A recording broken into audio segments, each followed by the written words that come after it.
Alright, what are we talking about today?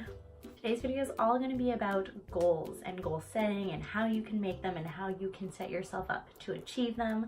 I really wanted to make this video because we are a couple months into 2019, so everyone's kind of falling away from the goal setting resolution mind, and I kind of want to bring it back because this is around the time where we start losing all of the resolutions and we start forgetting about all the goals we set for ourselves. And I think it's so important to remind ourselves that these things are things that we should be thinking about at all parts of the year, not just at the beginning. So I want to touch base on that and hopefully inspire you guys to revisit the things that you wanted to do for yourself. And maybe one of them is actually taking time to set aside goals in the first place, but let's say you're not too sure or you feel uneasy about making them, or for you maybe it feels a little silly to make them. Just realized all my notes are on the computer. I was looking at the wrong thing.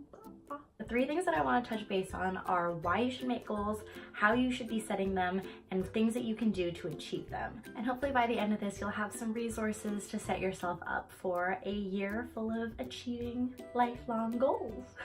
And if you achieve some big ones, I need some credit, okay? Let me know. Let's start with why you should be making goals in the first place. It's so easy to be like, yes, I'm gonna start working out. Yes, I'm gonna read books. Yes, I'm gonna do this. But by actually sitting down and outlining the things that you want to do and that you want to achieve within a given period of time, you're starting to hold yourself accountable for all those things that you were saying to yourself, but not actually doing. You've all heard the saying, talking the talk, walking the walk. Well, talking the talk is one thing, but actually making goals is the first step in walking the walk. So sit down and get that pen out, baby. Another great thing about goals is that they're really good for measuring success.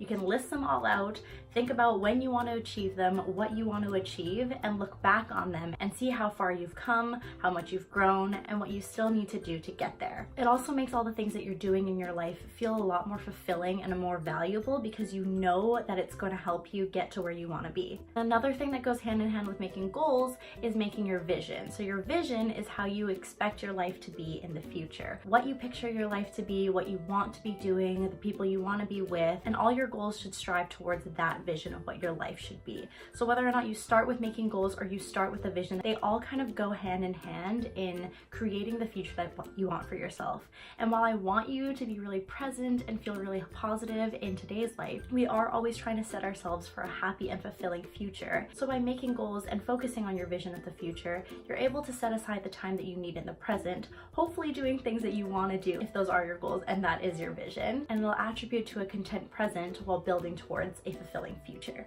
I also find that making goals helps to build my personal confidence, especially if you start off with smaller goals that you know that you can achieve. You're building up your self-confidence because you're reminding yourself that you can do things, you can be productive, you can achieve those small goals, and eventually you'll just start building and building those goals so that they become bigger and more challenging, but you just keep pushing yourself to achieve them, because by achieving those small goals, you've built yourself up and your confidence up high enough so that you can go and tackle those bigger ones. Or if you're freaky, you can go ahead and start with big goals. I ain't your mom, do whatever you want. So now that we know why goals are important to make, let's go into how we should make them. I'm sure you've all heard of SMART goals, and if you haven't, I'll leave a link down below because I'm not gonna go over it. There's tons of content and resources out there that'll explain what SMART goals are. I just want to focus on a couple of the SMART factors that I find to be really important and things that you should be really focusing on when you're making your goals. First step in making your goals is to sit down and think about all the things that you want to be doing, the kind of person you want to be, the kind of people you want to be around, etc. Big picture in your future, and just write them all down. Then think of all the things you need to do to get to that big picture. What skills do you need? What experience do you need? What people do you need to start including into your life? What people do you need to cut out of your life?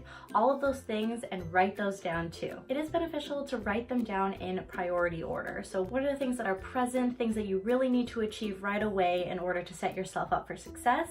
And what are the things that you can be working on continuously throughout your life? Now these things might overlap. Your small goals, your big picture, the things that you need to be doing now, the things that you might want to do later, they all might intertwine and overlap, and that's totally okay. They're not mutually exclusive things. They're all gonna kind of layer over each other because at the end of the day, they kind of are the same thing, just broken down into smaller bits. And these things that you're writing down should be big and they should be small. They should be long-term, they should be short-term. They should be a mix of all these things that you want to be doing and things that maybe you just need to do, aka chores or things that you don't really want to do, so that you have a good dynamic of things that you need to get done, but they're not all things that feel taxing or draining or too daunting or too time sensitive. Now again, if you haven't heard of SMART goals, Google it. It's way easier than listening to me explain what every letter stands for, but I just want to emphasize the fact that these goals need to have a by when. When are you going to achieve them? Are they continuous? Are they going to start at a date and just go on for the rest of your life?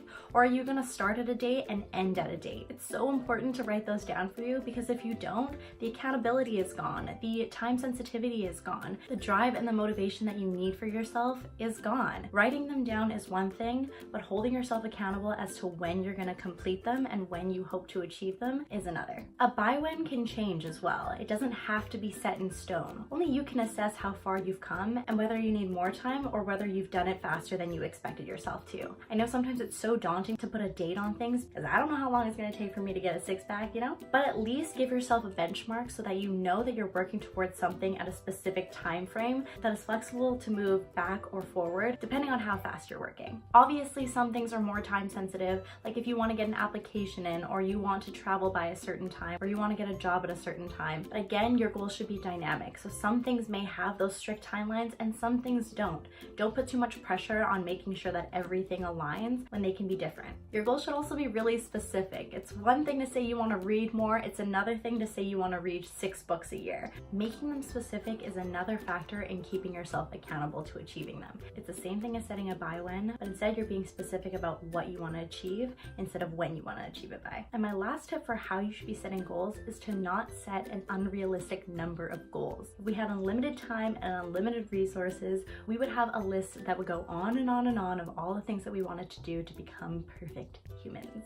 But that's not the case, at least not for me. I don't know about you. So what are you willing to focus on to get you to where you want to be without piling the plate too high? Now, the last thing I want to talk about is how you can achieve your goals. For some people, they think that the hardest part is making the goals in the first place, but honestly, it's because it comes from a fear of achieving them.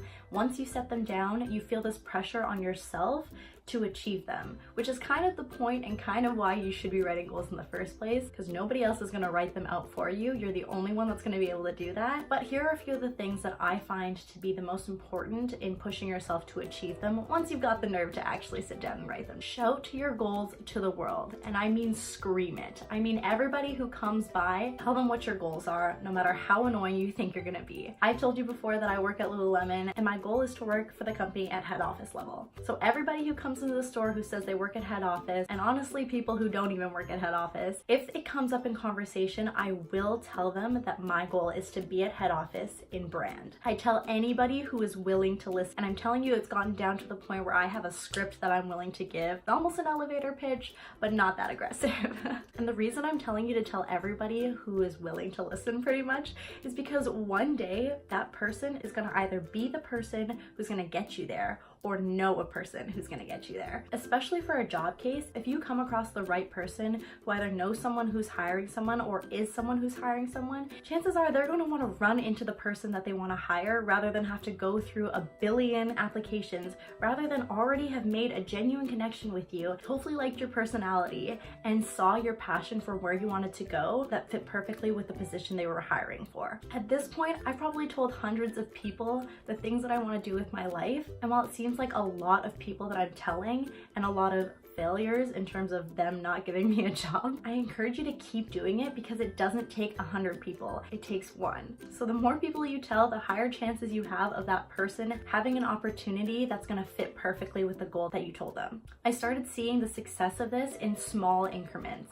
Am I working in brand? No, but I've met people from that department who have set me up with people from their team to talk a little bit more about what I should be doing, things that I should be working on now to get myself there, and I consider that still a success because it's propelling me forward towards my vision that I'm setting for myself. You never know who that person is who's going to get you there, so why not just tell everybody and hope for the best? Second tip. Find someone who's gonna hold you accountable. I know that I said that goals hold you accountable, but only for so long. Sometimes you'll hit a point where you haven't achieved it yet and you give up, and your goals just become another thing you wrote down in a paper that you're gonna rip up and recycle. Save the earth. But if you actually have somebody who's asking you monthly or bi-weekly if you've achieved the things that you told them you were gonna achieve, then you're putting this pressure on yourself to actually achieve them because you want to return to that person and tell them that you did. Unless you know that your best friend is actually going to make this happen for you, I wouldn't choose somebody who's really close to you, because it's so easy to be like, yeah, I didn't do it. And they're like, oh, well, try next time. I think you should choose somebody who you genuinely want to make proud, and someone who might actually give you a disappointed response if you don't show up to them with the deliverables that you promised that you would make. So that can be your manager, somebody at work who you're not super close with, your mom, your dad, people who are actually going to give you the real talk when you need it and not just sugarcoat things because you're your best friend. And the last thing that I want to stress in how you should achieve your goal is to set one goal that you aren't going to get down on yourself if you end up not achieving it. There are going to be things like applying to a job or applying to a program where maybe it's out of your hands once you've done it and you don't end up achieving it. But you should be setting an overarching goal to celebrate the fact that you actually did it and tried, instead of the fact that somebody rejected you or that you didn't get into the program or you didn't get the job that you applied for. At the end of the day, there are only so many things that are in your control and so many things that are out of your control. And whether or not you get upset or you get discouraged by those things, it's all up to you. Okay, that is my spiel on goals. I really just wanted to remind everyone that it's not the time to stop thinking about goals just because New Year's is over. It's always the time. Let me know what your goals are in the comments down below, and like if you want and subscribe if you want, and I will hopefully see you in my next one. Bye.